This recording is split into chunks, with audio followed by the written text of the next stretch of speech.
Hello friends, स्वागत है आप सभी का हमारे YouTube channel AR math classes में। आज के इस सेशन में हम प्रश्नावली 1E के सवाल को पढ़ेंगे।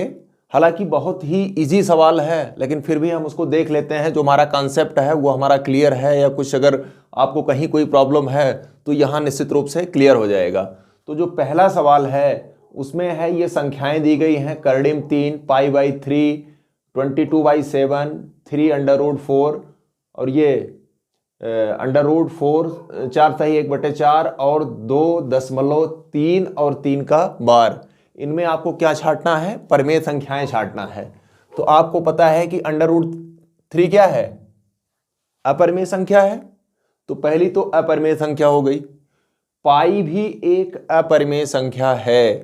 तो जब एक परिमेय संख्या में एक अपरिमेय संख्या से भाग देते हैं, एक परिमेय संख्या हो और दूसरी अपरिमेय संख्या हो, तो चाहे आप दोनों को जोड़ें, गुणा करें, भाग करें या घटाएं, तो प्राप्त जो होता है वो भी क्या होता है? अपरिमेय होता है। चूंकि पाई अपरिमेय है और 3 पूर्णांक है, तो यहाँ भाग की क्रिया की गई है, तो ये भी क्या होगी?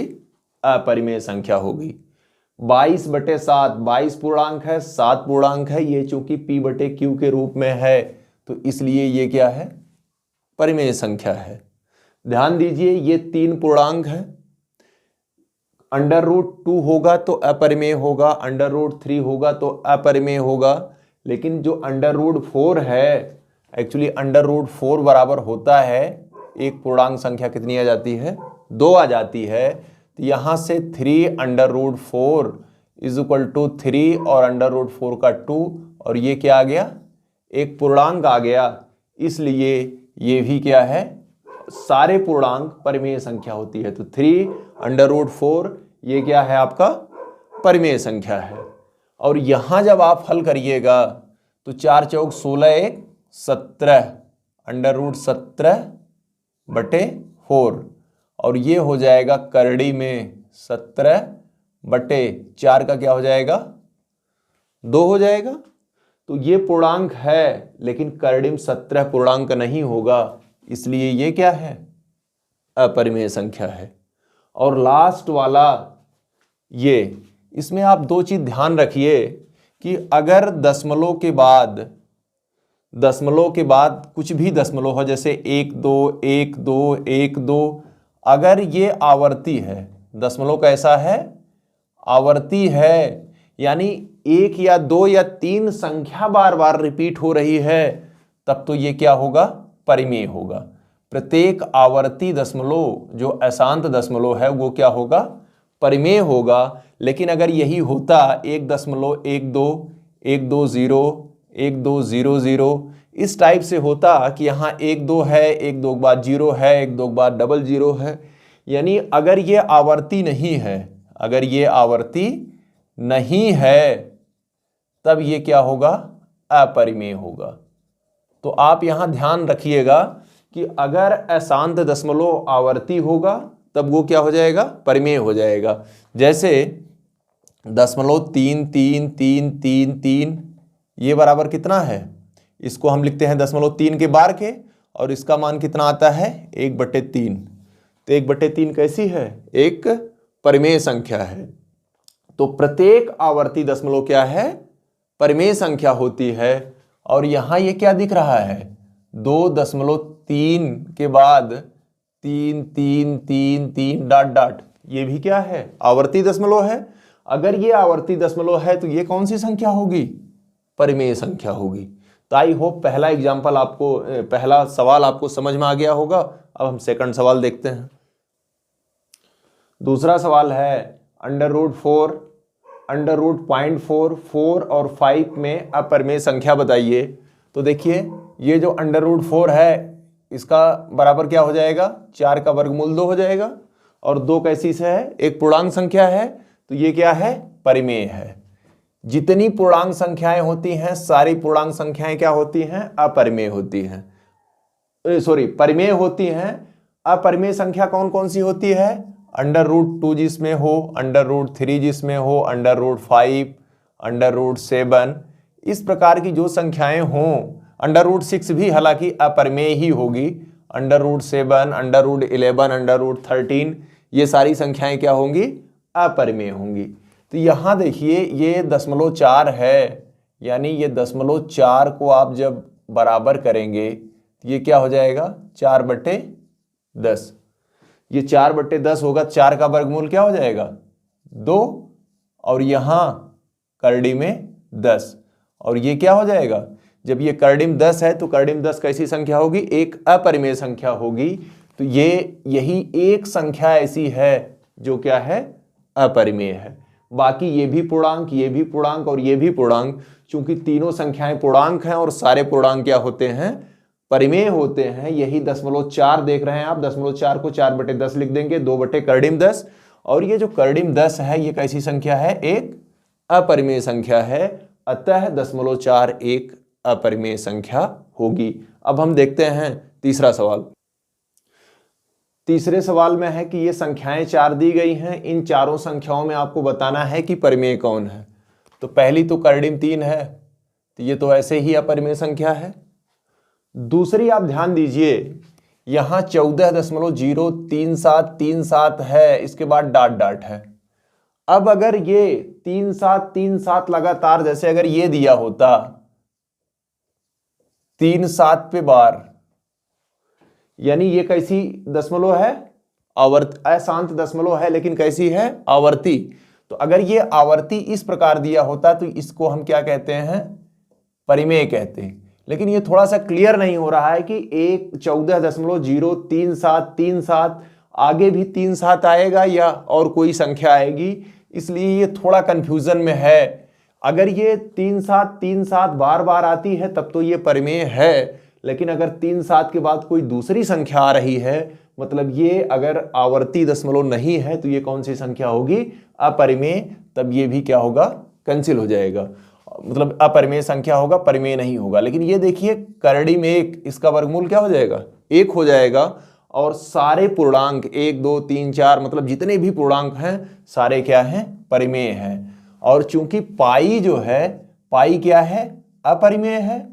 अगर एक अपरिमेय संख्या है, हमने अभी जस्ट इसके पहले आपको बताया है कि किसी अपरिमेय संख्या में परिमेय संख्या को जोड़ें, घटाएं, गुणा करें या भाग करें, वो संपूर्ण रूप से क्या आएगा? अपरिमेय ही आएगा। अतः ये भी क्या है? एक अपरिमेय संख्या है। तो इस प्रकार हम देख रहे हैं चारों में ये √1 ही एक ऐसी संख्या है जो परिमेय है। यहां थोड़ा सा कंफ्यूजन है कि अगर 14.037373737 अगर 3 7 है तब तो ये परिमेय होगा, लेकिन अगर 3 7 के बाद कुछ और संख्या है तब परिमेय नहीं होगा। अब हम नेक्स्ट सवाल देखते हैं। तो चौथा सवाल देखिए, चौथे सवाल में कह रहा है कि परिमेय और अपरिमेय संख्याओं को छांटिए। तो 4 तो परिमेय संख्या है क्योंकि पूर्णांक है, लेकिन ये करड़िम 3 ये अपरिमेय संख्या है, और आपको बताया गया कि एक परिमेय एक अपरिमेय संख्याओं को जोड़ दें, घटा दें, गुणा करें या भाग करें तो उनका जो आएगा, चाहे जोड़ेंगे तो योगफल, घटाएंगे तो शेषफल, गुणा करेंगे तो गुणनफल और भाग देंगे तो भागफल, वो सारा क्या आएगा? अपरिमेय आएगा। तो ये क्या हो गया? अपरिमेय। ये संख्या कौन सी हो गई? अपरिमेय। सेम देखिए, ये ऊपर अपरिमेय है, नीचे परिमेय है, तो ये भी क्या होगा? अपरिमेय होगा। तो ये भी अपरिमेय हो गया। ये 5 पूर्णांक है, 4 करड़ी में जरूर है, लेकिन 4 का वर्गमूल कितना होता है? 2। तो यहां से ये बराबर क्या हो जाएगा? 5 ऋण 2 बराबर 3, और ये क्या है? पूर्णांक है, तो इसलिए ये कौन सी संख्या हो गई? एक परिमेय संख्या हो गई। ये वाली कौन सी संख्या हो गई? परिमेय। और यहां नीचे देखिए कि यहां इसको अगर आप हल करिएगा तो करड़ी में 1/2 अंक के बाद दशमलव है तो 100 हो जाएगा। 1 का वर्गमूल 1 और 100 का वर्गमूल 10। ये किस रूप में आ गया? P/Q के रूप में आ गया। 1 भी पूर्णांक है, 10 भी पूर्णांक है, अतः ये संख्या भी क्या है? परिमेय है। तो इस प्रकार हमने क्या देखा कि पहली 2 संख्याएं अपरिमेय हैं और अंतिम 2 संख्याएं परिमेय हैं। तो ये चौथा सवाल हो गया।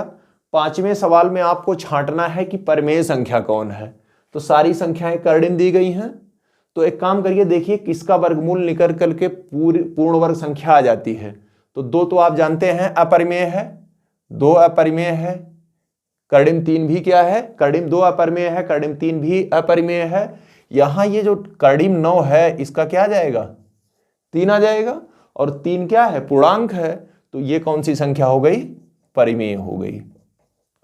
अब आप देखिए ध्यान से, कर्डिम 15, कर्डिम 3 गुणे कर्डिम में 5, यानी ये भी क्या है, अपरिमेय संख्या है। तो इस प्रकार इसमें 1 आया आपका।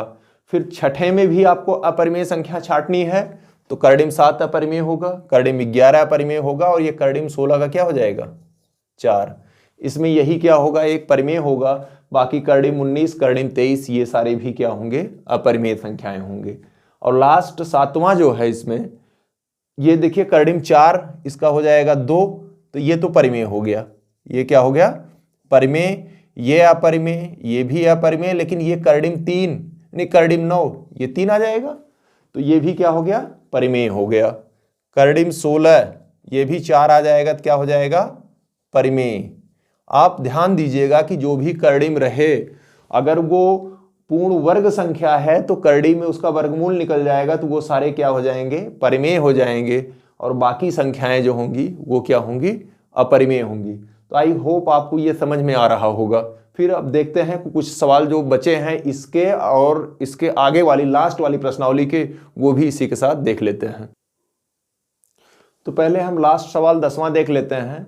10वें में आपसे कहा गया है कि कौन सी संख्या परिमेय है और कौन सी संख्या अपरिमेय है। तो आप जानते हैं कि पाई कैसी संख्या है, अपरिमेय। पाई क्या है, एक अपरिमेय संख्या है, जबकि पाई का मान 22/7, चूंकि ये p/q के रूप में है। एक्चुअली पाई का जो मान होता है वो पूरा 22/7 नहीं होता, बल्कि 22/7 के नजदीक होता है। इसलिए पाई का मान 22/7 मान लिए जाने के बावजूद ये 22/7 p/q के रूप में है, तो ये क्या है, परिमेय है। तो यहां सबसे बड़ा कंफ्यूजन यही होता है कि पाई अपरिमेय संख्या है, तो हमारे दिमाग में क्या आता है कि पाई का मान 22/7 भी क्या होगा, अपरिमेय होगा। लेकिन आप जानते रहिए कि ये जो पाई का मान है वो 22/7 के बराबर नहीं, बल्कि लगभग बराबर होता है। और सवाल में कैलकुलेशन की गणना के लिए हम पाई को 22/7 मान लेते हैं।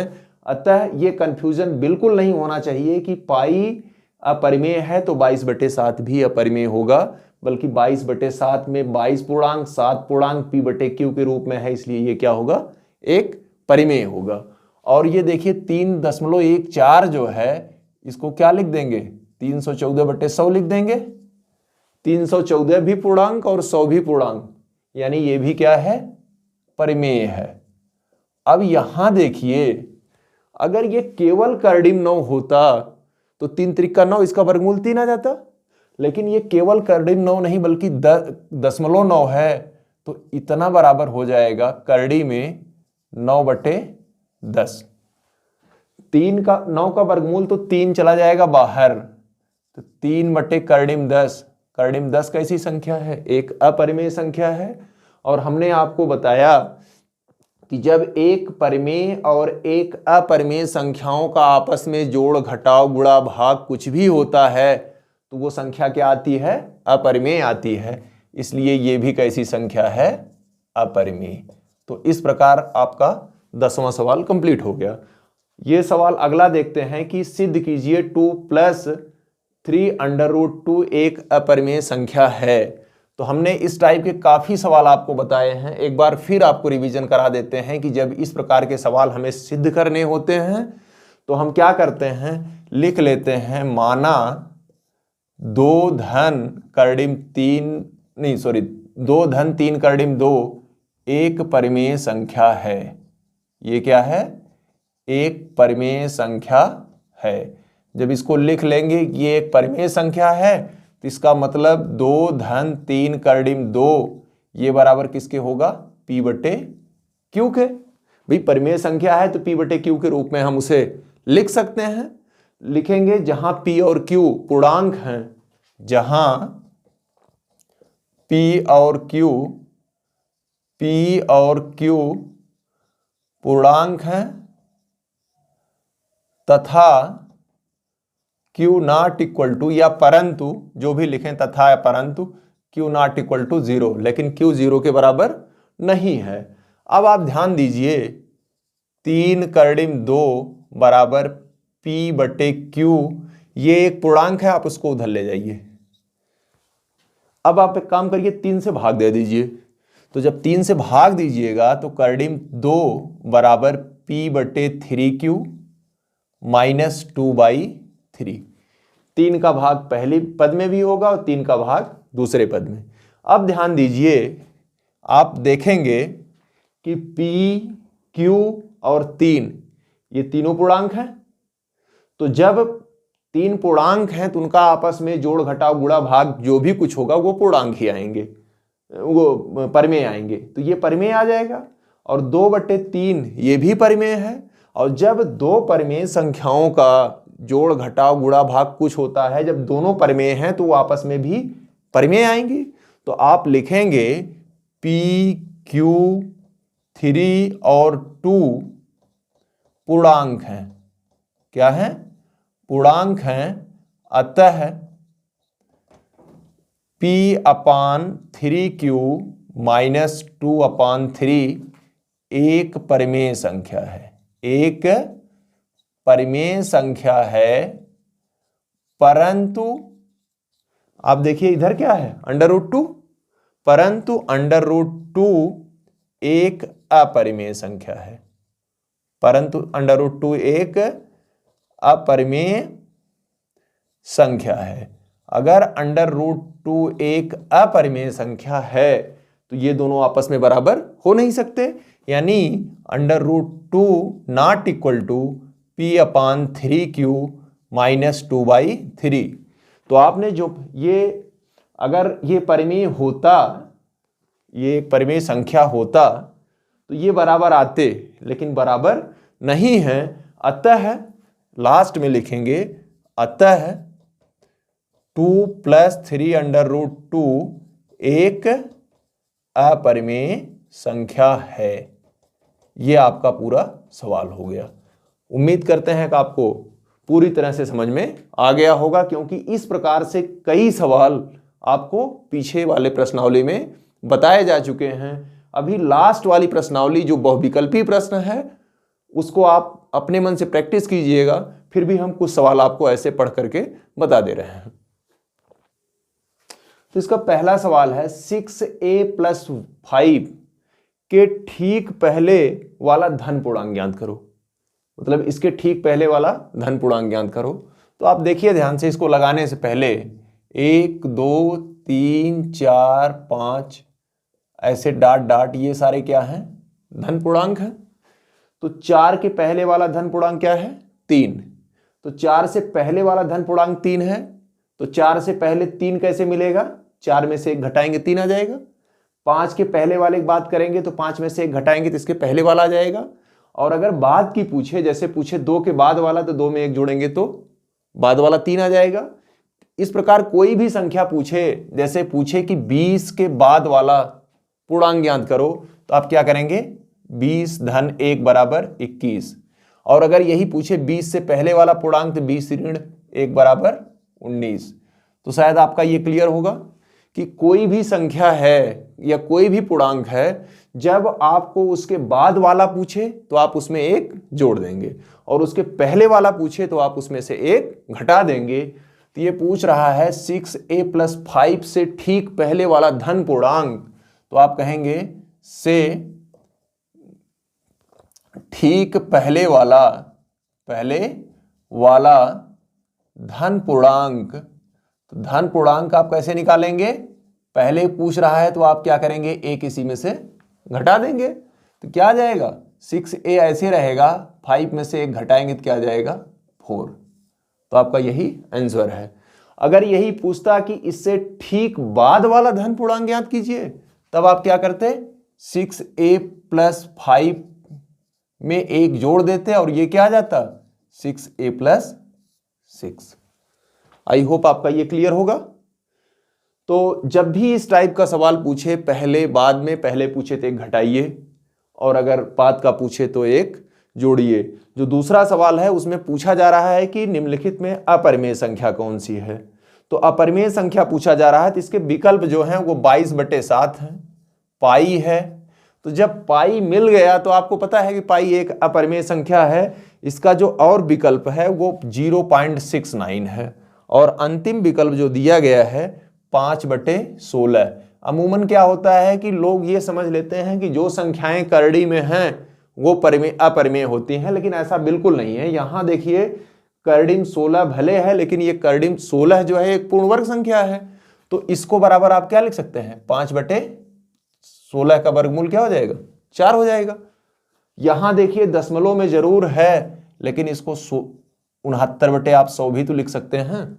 तो ये दोनों अपरिमेय की तरह लग जरूर रहे थे, लेकिन दोनों अपरिमेय नहीं बल्कि परिमेय थे। 22/7 तो परिमेय है ही है। यही पाई एक ऐसी संख्या है जो क्या है, अपरिमेय है। तो लास्ट प्रश्नावली का ये 14वां सवाल देखिए। इसमें क्या लिखा हुआ है, 1 से 10 तक की सभी संख्याओं से विभाज्य न्यूनतम संख्या। इसके कहने का मतलब है कि वह छोटी से छोटी संख्या ज्ञात करो जो 1 से 10 तक का मतलब 1 से भी 2, 1 से तो सारी संख्या विभाज्य होगी ही, 2 से भी, 3, 4, 5, 6, 7, 8, 9, 10, यानी ऐसी छोटी से छोटी संख्या ज्ञात करनी है जो इन सारी संख्याओं से विभाजित हो जाए। तो जब आपको छोटी से छोटी संख्या ज्ञात करनी है और जो सारे संख्याओं से विभाजित हो जाए तो इसका मतलब आपको क्या निकालना है, लसाअ निकालना है। अब देखिए लसाअ निकालना है तो कितनी संख्याओं का लसाअ निकालना है, 10 संख्याओं का।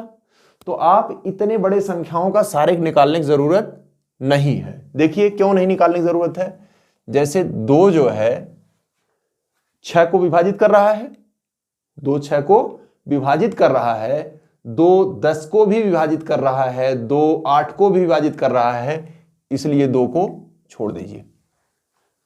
फिर 3 देखिए, 3 6 को विभाजित कर रहा है और 3 9 को भी विभाजित कर रहा है, इसलिए इसको भी छोड़ दीजिए। 4 8 को विभाजित कर रहा है, इसलिए 4 को भी छोड़ दीजिए। 5 10 को विभाजित कर रहा है, इसलिए 5 को भी छोड़ दीजिए। अब कोई संख्या ऐसी नहीं बच रही है जो इन संख्याओं में से किसी को विभाजित करे। तो अब जो संख्याएं बच रही हैं इन्हीं का क्या निकाल लीजिए, मस है। तो 6 का क्या हो जाएगा, 2 गुणे 3। 7 का तो आपको केवल 7 ही लिखना पड़ेगा।